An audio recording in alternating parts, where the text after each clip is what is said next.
Acompáñenme por favor a Josué capítulo 7. Estamos en este tiempo de conquista. Dios nos habló que la conquista no es solo un mes, la conquista es una temporada. Repita eso conmigo: la conquista es una temporada para mi vida.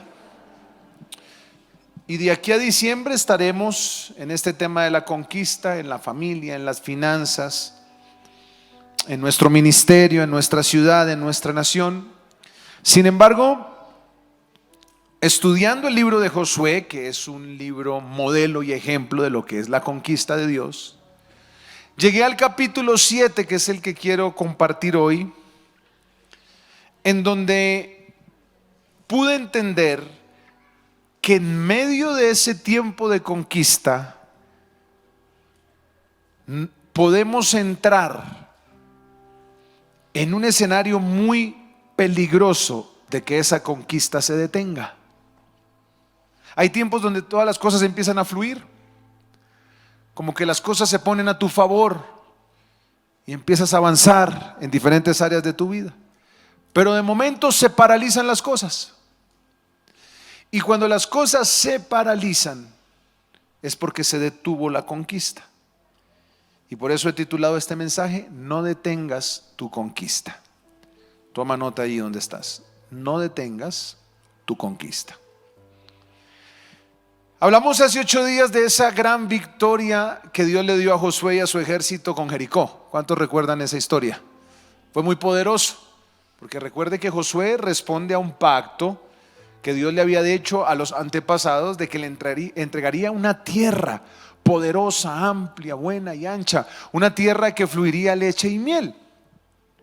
Y había un pacto generacional, y Josué es el hombre de la conquista que va a materializar esa promesa de Dios. Siempre habrán generaciones que pelean las batallas, que pelean las temporadas de desierto. Habrán generaciones que tendrán que avanzar para que las siguientes generaciones no comiencen de cero, sino que comiencen desde ese mismo trecho o avance, o desde ese legado que otras generaciones han dejado. Y ese fue el caso de Josué.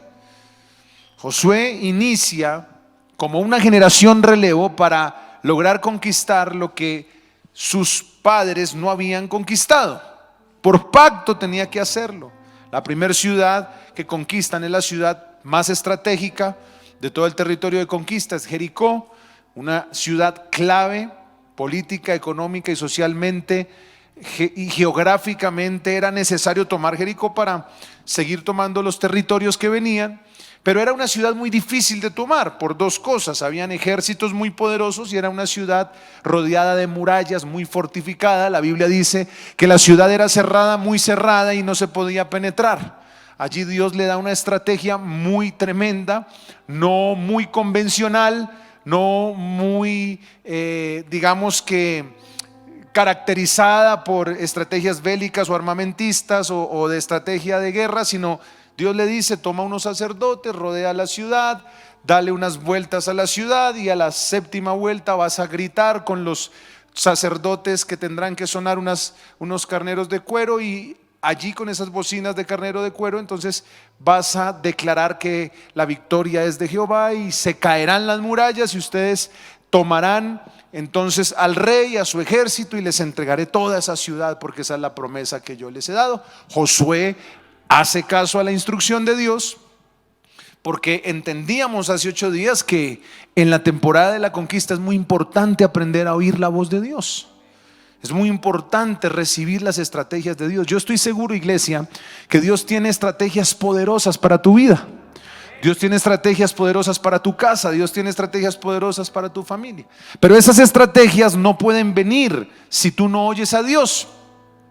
Pero en medio de esa estrategia, después de la victoria, Dios le da una instrucción a Josué. Le dice: ok, te voy a entregar todo, pero siempre hay un pero de Dios. Pero guárdate del anatema. No toques ni tomes alguna cosa del anatema, no sea que hagas anatema el campamento de Israel y lo turbéis. ¿Y a qué se refería con el anatema? Precisamente a lo que se refería con el anatema es que toda la plata, todo el oro, los utensilios de bronce y de hierro tenían que ser consagrados para Dios. Esa fue la instrucción que Dios le dio a Josué.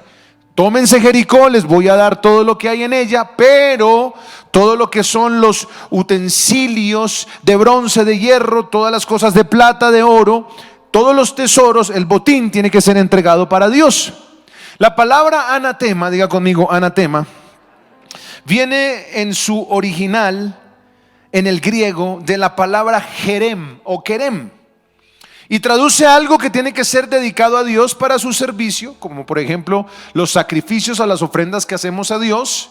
Pero también puede representar algo que cabe en este contexto bíblico, que tiene que ser destruido, como lo fue en esta historia, por ser un ídolo. Dios le pedía al pueblo que aquello que le quitaba el primer lugar, que aquello que le quitaba la prioridad, que aquello que era conocido como ídolo, en donde el pueblo tenía su confianza, eso tenía que ser destruido.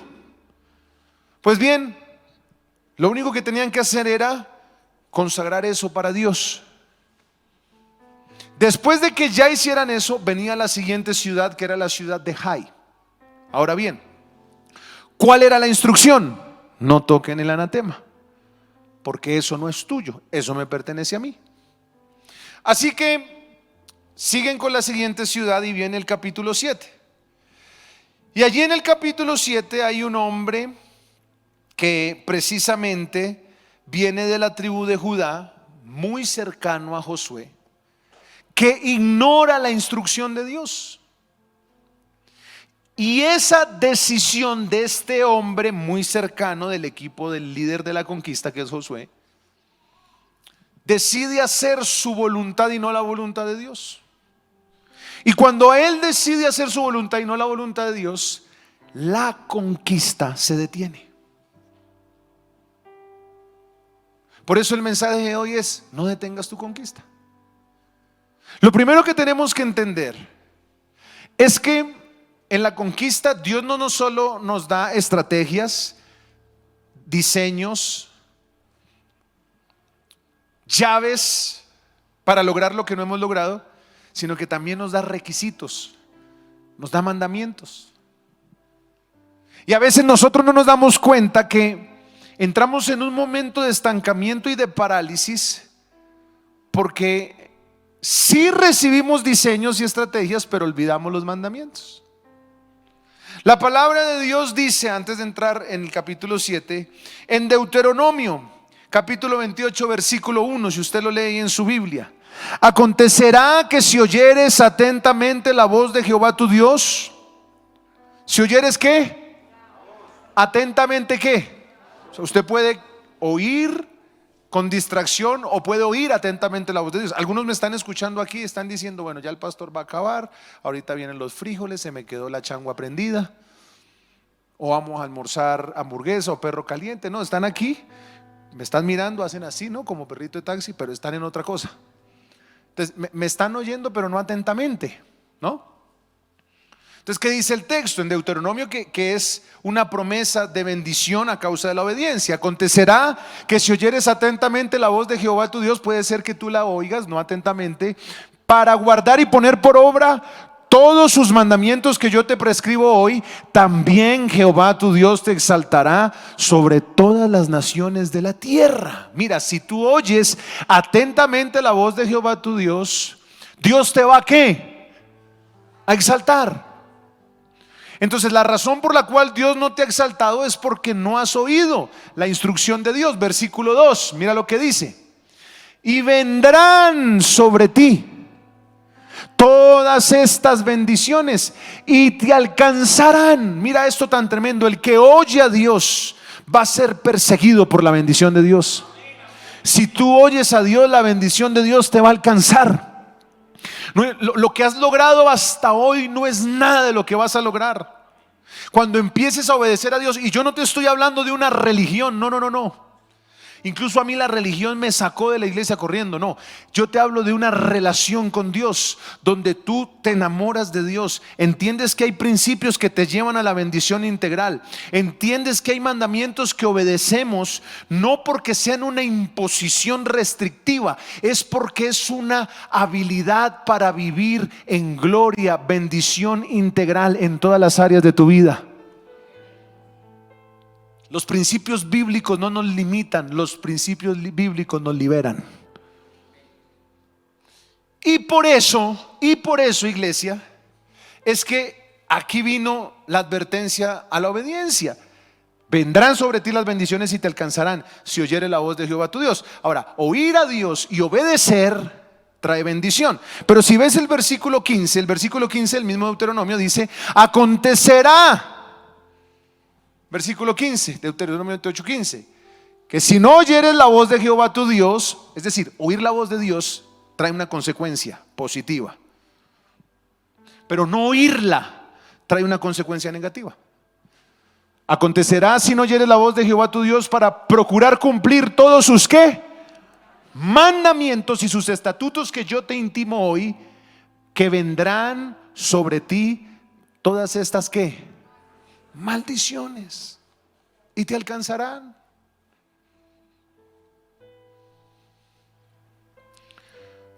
Dios le había dicho a Josué: te entrego Jericó, el rey, el ejército, la ciudad está cerrada, muy cerrada, pero no toques lo de oro, lo de plata, los utensilios, no toques el anatema, porque eso es mío. ¿Y qué pasó? Capítulo 7, versículo 1. Josué: pero los hijos de Israel cometieron una prevaricación en cuanto al anatema, porque Acán, hijo de Carmi, hijo de Safdi, hijo de Sera, de la tribu de Judá, tomó del anatema, y la ira de Jehová se encendió contra los hijos de Israel.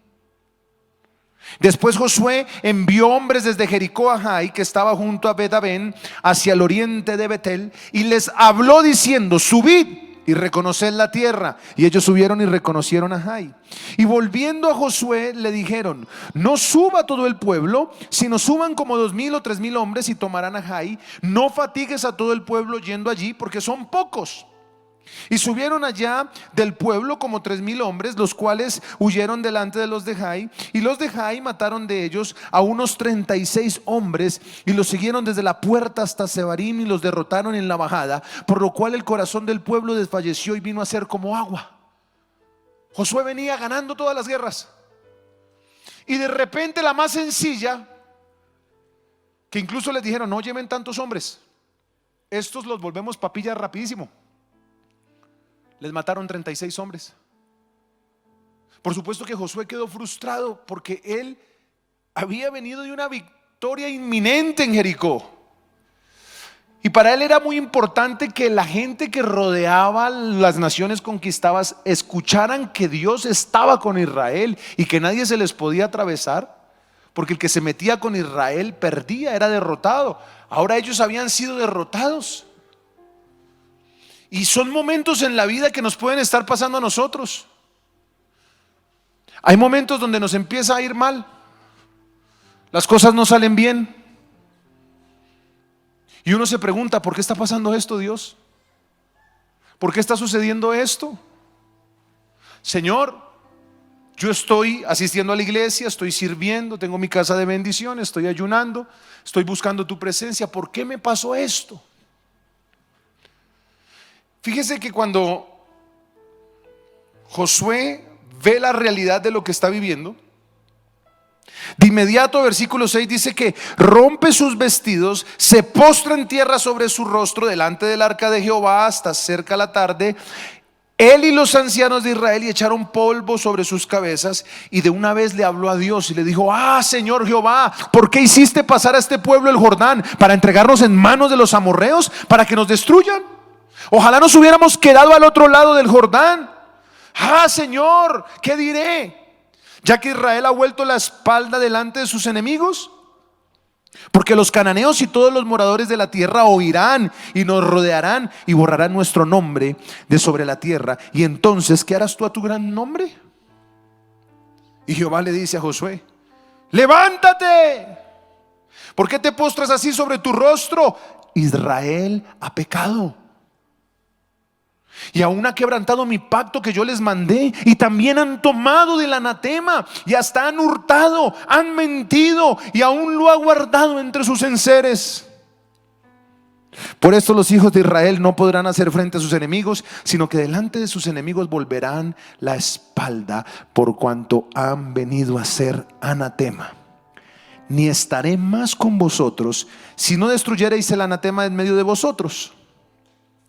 Levántate, santifica al pueblo y di: santificaos para mañana, porque Jehová el Dios de Israel dice así: anatema hay en medio de ti, Israel. No podrás hacer frente a tus enemigos hasta que hayáis quitado el anatema de en medio de vosotros. Ahí le da la instrucción que saque a las familias, que él visitaría a las familias. En el versículo 15 dice que el que fuere sorprendido será quemado él y todo lo que tiene, por cuanto ha quebrantado el pacto de Jehová y ha cometido maldad en Israel. Y así lo hizo Josué, hasta que Josué se dirigió a Acán, versículo 19, una persona muy cercana a él, y Josué le dice: hijo mío, da gloria a Jehová, el Dios de Israel, dale alabanza, declárame ahora lo que has hecho, no me lo encubras. Y Acán responde a Josué y le dice: verdaderamente yo he pecado contra Jehová, el Dios de Israel, y así he hecho.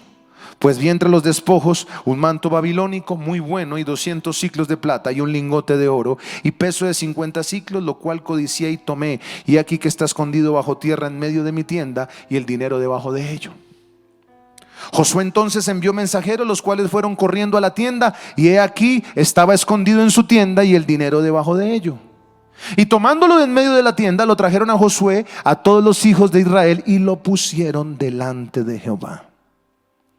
Entonces Josué y todo Israel con él tomaron a Acán, hijo de Zera, el dinero, el manto, el lingote, sus hijos, sus hijas, sus bueyes, asnos, oveja, su tienda y todo cuanto tenía, y lo llevaron todo al valle de Acor. Y le dijo Josué: ¿por qué nos has turbado? Túrbete Jehová en este día. Y todos los israelitas los apedrearon y los quemaron después de apedrearlos. Y levantaron sobre él un gran montón de piedras que permanece hasta hoy. Y Jehová se volvió del ardor de su ira, y por eso aquel lugar se llama el Valle de Acor hasta hoy. Hay 6 lecciones que serán lecciones para nosotros también, que permitirán que no detengamos la victoria. Lo primero lo voy a decir rápidamente, lo enseñé en la primera celebración: la terquedad y desobediencia activan la ira de Dios. Cuando nosotros somos tercos, ¿por qué tercos? Porque ya Dios nos había hablado. Ya Dios te ha mostrado qué áreas tienes que cambiar. Ya Dios te ha mostrado qué áreas tienes que corregir. Ya Dios te ha insistido. Tú ya sabes lo que tienes que hacer. Pero cuando decidimos ya por obstinación no hacerlo, el asunto es que nosotros creemos que la consecuencia es con nosotros no más. Y resulta que Josué no estaba pecando, pero Josué también llevó del bulto. La Biblia dice que se encendió la ira de Jehová contra los hijos de Israel. Espera un segundo, pastor, es que el que la embarró fue Acán, no el pueblo de Israel. Sí, pero cuando hay alguien alrededor tuyo, bajo tu dirección, bajo tu liderazgo, en tu equipo, en tu casa, en tu familia, que decide practicar el pecado y que decide hacer lo incorrecto delante de los ojos de Dios, tú también asumirás esa consecuencia. Nuestros errores afectan nuestro entorno. Nuestra terquedad y nuestra desobediencia activan la ira de Dios. Y por eso vino corrección. Hay crisis que vamos a vivir que no quisiéramos vivir, son la corrección de Dios. Pero recuerda siempre que si Dios permite una crisis por corrección, es porque Dios te ama. Número 2, en las temporadas de conquista tenemos que cerciorarnos de que no haya nada oculto delante de Dios para que todo te salga bien. A veces te preguntas, ¿por qué no me sale bien esto? ¿Por qué no emprendes? ¿Por qué no despega tu empresa? ¿Por qué no hay ahorros? ¿Por qué no pareciese que las bendiciones solo le caen a mi vecino y no me caen a mí? Y cuando tú te haces esas preguntas es porque hay algo oculto que tienes que sacar. En el caso de Josué, como líder de la conquista, siguió con esta ciudad de Jai, cercana, clave, a 3 kilómetros de Betel. Era muy importante para penetrar incluso el macizo de Canaán, y había una posición excepcional en ella porque estratégicamente había que tomarla. Pero allí uno de su equipo tenía inmoralidad y su corazón no era correcto delante de Dios. Tenemos que escudriñarnos, porque hasta que tú no encuentres la razón por la cual la conquista se detuvo en tu vida, vas a seguir en la derrota. Lo tercero es que las derrotas inesperadas. ¿Cuántas derrotas has tenido este año? Yo no sé cuántos han tenido derrotas que no esperábamos. Esas son las que más duelen, ¿no? Porque todo está bien y de un momento a otro, ¡pa! ¡Qué golpe! Entonces uno dice, bueno, pero espérese un segundito, ¿no? Ya parecemos Pablo remalas. Se le dañó el carro, se le dañó la moto, se le incendió el local, se me dañó la máquina. Está discutiendo con su esposa. La suegra se le vino a vivir a la casa.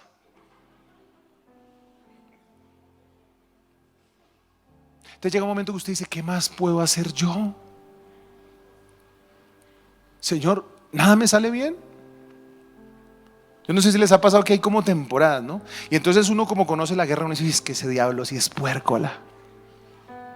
Evangelio según Betty la Fea.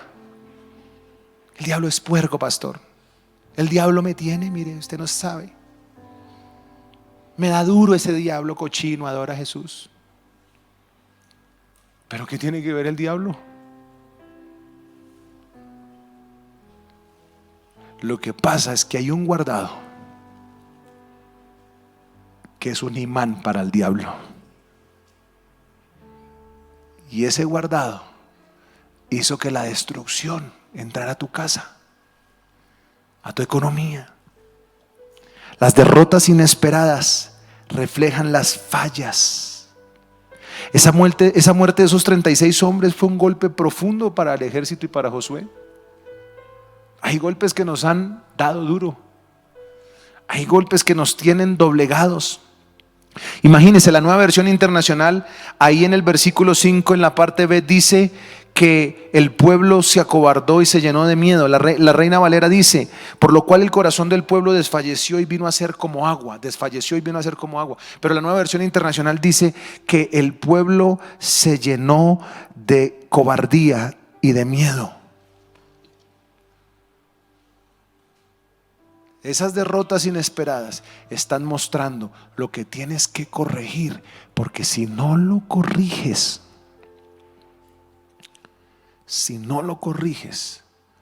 puede venir una derrota más profunda para que corrijas. Alce su mano al cielo y diga conmigo, mejor corrijo. Número 4. En los momentos de crisis tenemos que buscar la respuesta de la crisis en la presencia de Dios. Aquí hay algo que yo tengo que rescatar de Josué. Josué no se fue a donde el amigo que le iba a dar un mal consejo. Porque a veces cuando pasamos crisis buscamos a las personas más incorrectas. Y ojalá al que está ofendido con la iglesia, o al que no volvió a congregarse. Cuidado con esa gente que les está contaminando, mis amigos.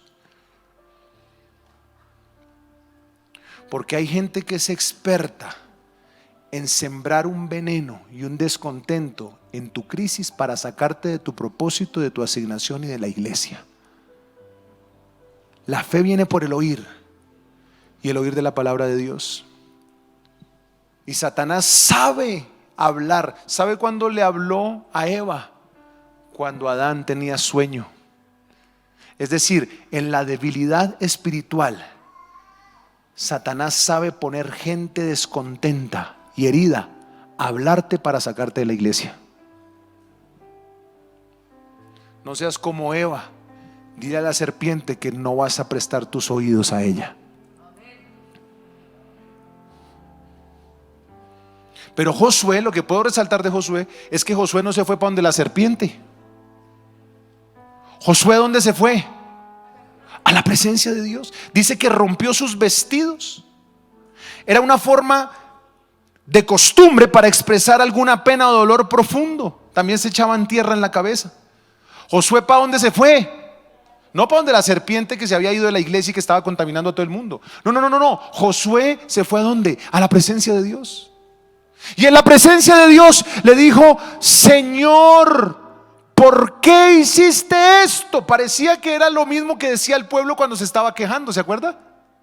Pero no fue lo mismo, porque el pueblo se quejó para no cambiar. Josué se quejó para entender la razón del error y corregir. ¿Cuántos me están entendiendo?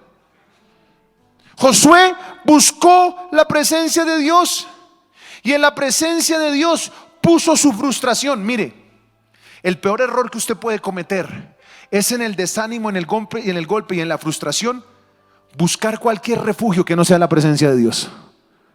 ¿Cuántos me están escuchando en esta mañana? Eso es un asesino de espiritualidad. Eso es matar tu fe. ¿Sabe qué dijo el mismo Simón Pedro? ¿A dónde iré? Si solo en ti encuentro, ¿qué? Palabras de vida. David dijo: cuando desmaye mi corazón, a la roca llévame, porque la roca es más alta que yo. Ve a la presencia de Dios. Yo le he venido a hablar a alguien aquí que en la derrota y en el golpe buscó el refugio incorrecto y eso lo metió en un desierto. En la derrota y en el golpe hay que ir a la presencia de Dios, porque solo en la presencia de Dios podrás entender el porqué de tu crisis y de tu aflicción. Y Dios te lo va a mostrar. ¿A dónde fue Josué? A la presencia de Dios. Yo no sé si ustedes recuerdan el salmista, Salmo capítulo 72, acompáñenme rápido allí, aunque ya tengo que terminar, pero usted va a ser rápido en su Biblia o si no va a mirar las pantallas. En el Salmo 72 hay algo, el 73, perdón, 73. Asaf está como enojado con Dios porque a los malos les estaba yendo bien. Ese salmo es muy curioso, mi papá me lo explicó un día. Porque yo le decía a mi papá: es que yo no entiendo por qué yo me consagro, todos mis amigos en el pecado, y andan con carros bonitos, fincas, a sus hijos les regalan cuatrimotos de Navidad, y pecando. Entonces yo estoy consagrado, ayunando, metido con Dios, sirviendo. A mí me va mal, yo hago las cosas bien, a ellos les va bien. Entonces se quedó mirando a mi papá y me dijo: te está pasando lo de Asaf. Y mire cómo dice Asaf: ciertamente es bueno Dios para con Israel, para con los limpios de corazón, pero en cuanto a mí, casi se deslizan mis pies, por poco resbalaron mis pasos, porque tuve envidia de los arrogantes viendo la prosperidad de los impíos, porque no tienen congojas por su muerte, pues su vigor está entero, no pasan trabajo como los otros mortales, se levantan a las 11 de la mañana y ganan billete. Y uno trabaja como un burro y solo le gana el mínimo.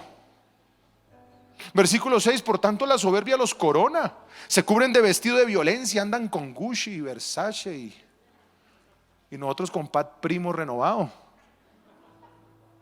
Kenzo tejido y cosido. Entonces como que Asaf estaba enojado, por no decir otra palabra que me pegan aquí. Por ahí me ven los mentores y me jalan las orejas. Sí, como que les va bien y a mí ¿por qué me va mal? ¿Ah? Se mofan, versículo 8, hablan con maldad de hacer violencia, hablan con altanería, ponen su boca contra el cielo.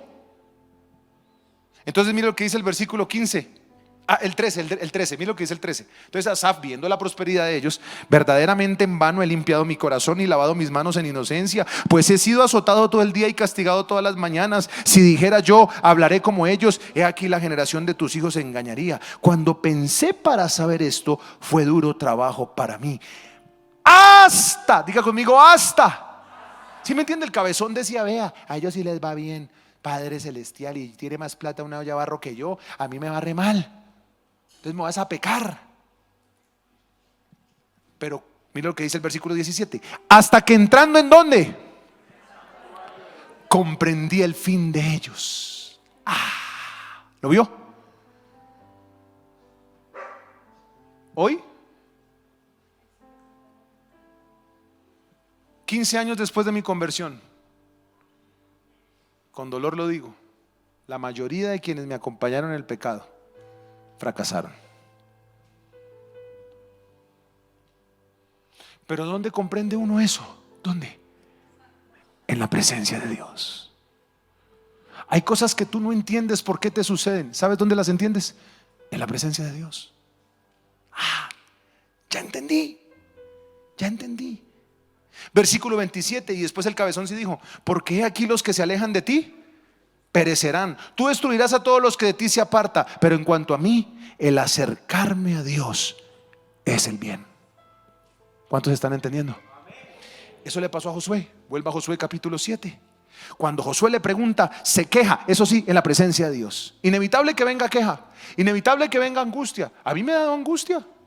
Recuerdo hace poquito, le dio COVID a mi esposa, a mi hijo, a mi suegra, a mi cuñada, a todos. Entonces algunos se pondrán felices porque les da COVID a la suegra. Es que mi suegra es como mi mamá, esa no es mi suegra.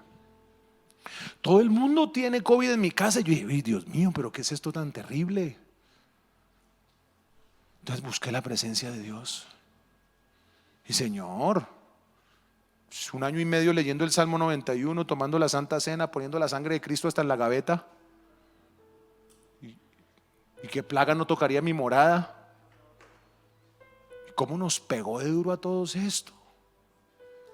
¿A dónde fui? Si me hubiera ido para donde mis amigos del pecado, yo le dije, vea, de 10 años ahí como lambón lambiendo silla, la rezadera y ese pastor lleno de plata ya. Que es que hay gente que sabe hablar con veneno. ¿De qué le sirve esa iglesia? ¿Sí vio? De nada. ¿O le llevaron a algún mercado? ¿O lo ayudaron? ¿O será que el día que usted caiga en desgracia el pastor se va a bajar de esa camioneta que tiene y lo va a ayudar? Por eso le digo, en la crisis no oigas a la serpiente. Le estoy hablando de parte de Dios. Gente que se fue hace años por pecado y está contaminando la iglesia. No los escuches. Como padre y autoridad de esta casa, no los escuches. Ni por qué tienen que pisar tu casa. ¿Usted va a dejar entrar a la serpiente a su casa? No. Hay que ir ¿a dónde? A la presencia de Dios. Señor, muéstrame qué está pasando. Cuando Josué hizo eso, ¿qué pasó? Dios le dijo: cabezón, hay pecado. ¿Lo ven? Josué entendió el porqué. Es decir, cuando buscas a Dios, Dios te muestra la salida. Dios te va a mostrar la salida. Cuando tú lo buscas, Él te muestra la salida. Y te felicito porque si estás aquí, es porque cogiste el camino correcto. Si viniste aquí es porque dijiste: estoy en crisis, estoy golpeado, he pasado desiertos, pero buscaré a mi Padre Celestial. Y el Padre como papá, ¿usted cree que uno como papá quiere ver mal a un hijo? Si nosotros siendo padres damos buenas dádivas a nuestros hijos, ¿cuánto más el Padre Celestial no dará el Espíritu Santo a quien lo pida? Uno agarra a un hijo no lo agarra a una palicera hasta que no. Uno a un hijo lo corrige, lo endereza con amor. Eso fue lo que hizo Dios con Josué. Le pregunto, ¿a Josué le dolió la derrota? Claro. ¿A usted le dolió la crisis que ha pasado? ¿A usted le dio el golpe que le dieron? ¿Lo sintió? Estos años no han sido fáciles. La crisis cerró negocios, empresas. Nos golpeó a todos. Esto no hizo una clasificación de estrato, cultura, raza, etnia. Esto golpeó a todo el mundo. Pero cuando nos metimos en la presencia de Dios, entendimos. Diga conmigo, ahora ya entiendo. Ya entiendo. Entonces, en los momentos de crisis hay que buscar la respuesta ¿en dónde? Número 5. Lo único que te permitirá continuar en la conquista es sacar el anatema de en medio de ti.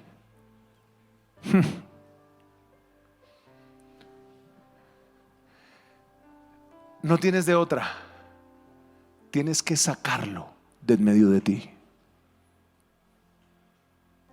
¿Qué tienes que hacer? Mire, el mandato era: todo lo que había en Jericó debe ser dedicado a Dios. Acán cogió un manto babilónico, un lingote de oro, una cantidad de plata. ¿Qué mostró Acán? Codicia. ¿El castigo cuál fue? Él y su familia fueron apedreados, todos sus bienes destruidos. Fue una desgracia. ¿Qué quiere decir esto, pastor? ¿Por qué me está diciendo esto? Porque el pecado al principio pareciese bueno, pero al final el pecado destruye todo. No sé si me están entendiendo, por favor. Uno no deja de pecar por religión, olvídese. ¿Sabe cuándo usted deja de pecar? Por convicción. El día que usted discierne como inteligente que es. ¿Sabe cuándo yo me aparté del pecado? Cuando me di cuenta que el pecado me estaba parando. Claro, a mí me gustaba la fiesta, a mí me gustaba el desorden, salir con los amigos y la loquera y la rumba, eso me encantaba a mí. Pero un día entendí. Un día yo mismo dije, esto me va a frenar. A mí no tuvo que venir mi papá como pastor a decirme usted haga o no haga, ni siquiera el apóstol Marco Díaz. Nadie. Yo un día, el Espíritu, por supuesto que la oración de ellos me ayudó, pero un día dije esto: ¿qué quiero en 10 años? Mire lo que yo dije un día: ¿qué quiero en 10 años? Tenía 20 años, estaba muy jovencito todavía. Bueno, ya hoy tengo 33. Pero a los 20 años yo dije: a los 30 años mi vida tiene que ser el reflejo de tu bendición. Yo se lo dije a Dios. Y Dios me dijo: pues estás muy joven, pero si te metes conmigo, te prospero. Y dije: bueno, Padre, ¿qué hay que hacer? Sencillo. Enamórate de lo que yo amo y aborrece lo que yo aborrezco. Padre, pero es que me gusta la pola, ¿qué hago? Fresco. Entonces yo le preguntaba a mi papá: papá, pero ¿será que yo puedo echarme una danzadita así a veces? Una vez a la semana, no le tomo, no le fumo, nada. Y después le dije: papá, pero ¿será que yo puedo ir a comer así a un barcito chévere? Papá, bueno, ¿y la novia? ¿Qué hacemos con la novia? Yo me había casado con mi esposa, ¿y la novia qué?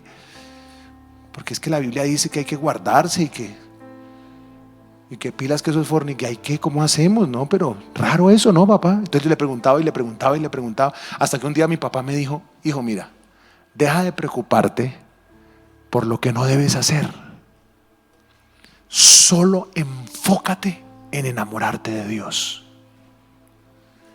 Que mientras te enfoques en enamorarte de Dios, amarás lo que Dios ama y aborrecerás lo que Dios aborrece.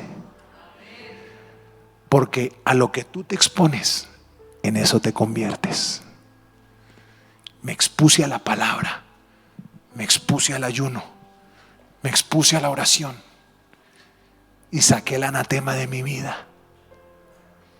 No fue fácil, pero me enamoré de Dios. Tomé una decisión y hoy puedo decir, valió la pena. Dios no falla, Dios cumple.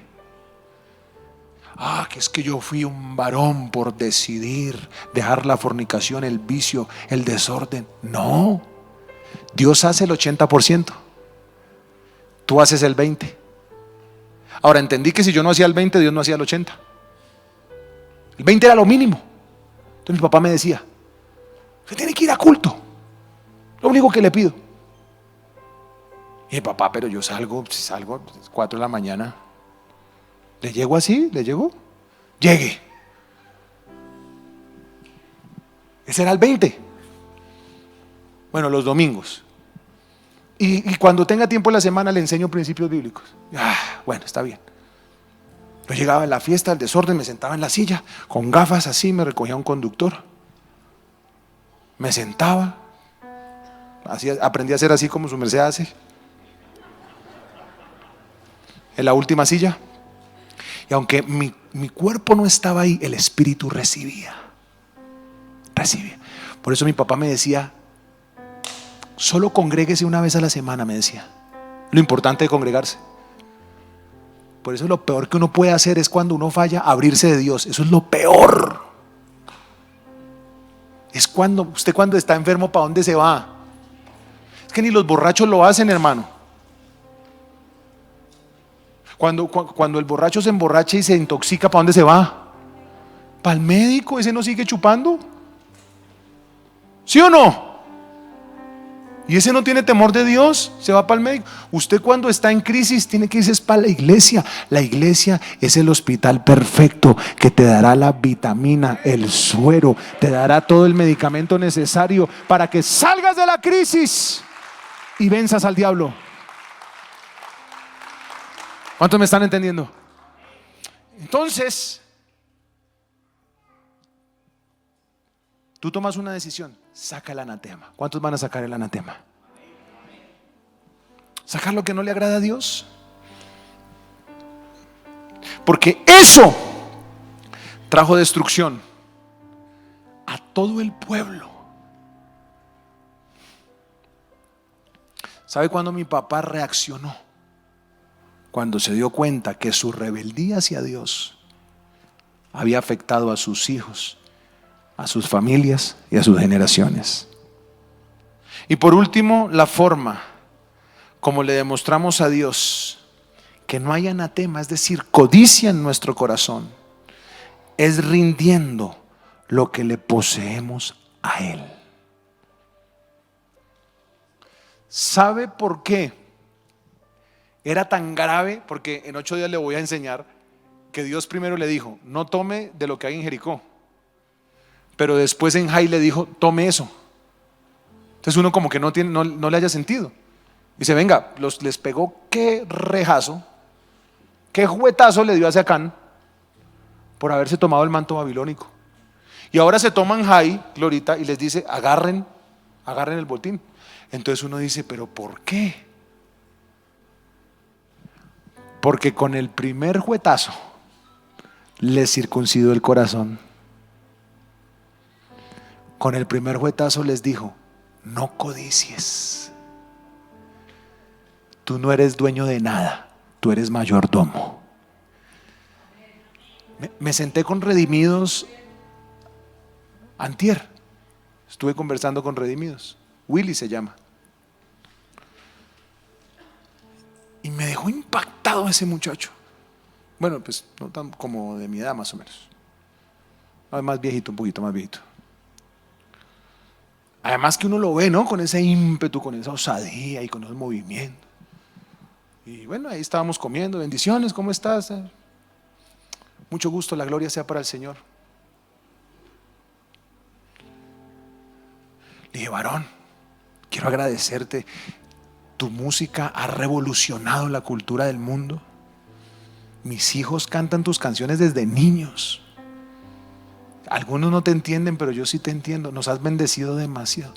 Toda la gloria sea para Dios, pastor. Nada de eso ha sido por mí, todo ha sido el Señor. ¿Y cómo te ha ido? Bien, soy el segundo artista más escuchado en YouTube. Tengo tantos reconocimientos, tengo tanto esto, lo otro. Me están entregando una emisora.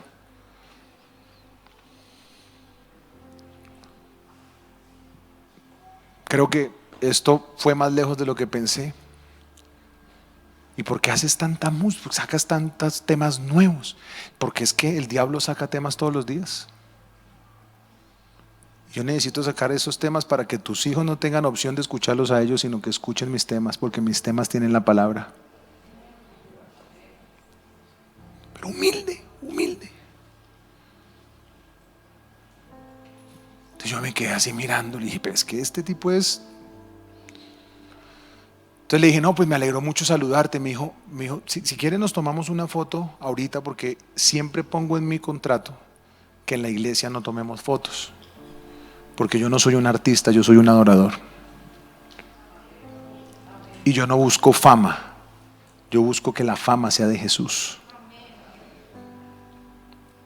Y todo lo que yo tengo le pertenece a Él. Y dije, ya entendí. Ya sé por qué este hombre voló tanto. Porque él supo un principio. Nada es mío. Todo es de Dios. Yo solo lo administro para que su reino avance. Todo lo que tú tienes, ríndeselo a Dios. Cuando se lo rindas a Dios, serás confiable y volarás tan alto que nadie podrá detenerte.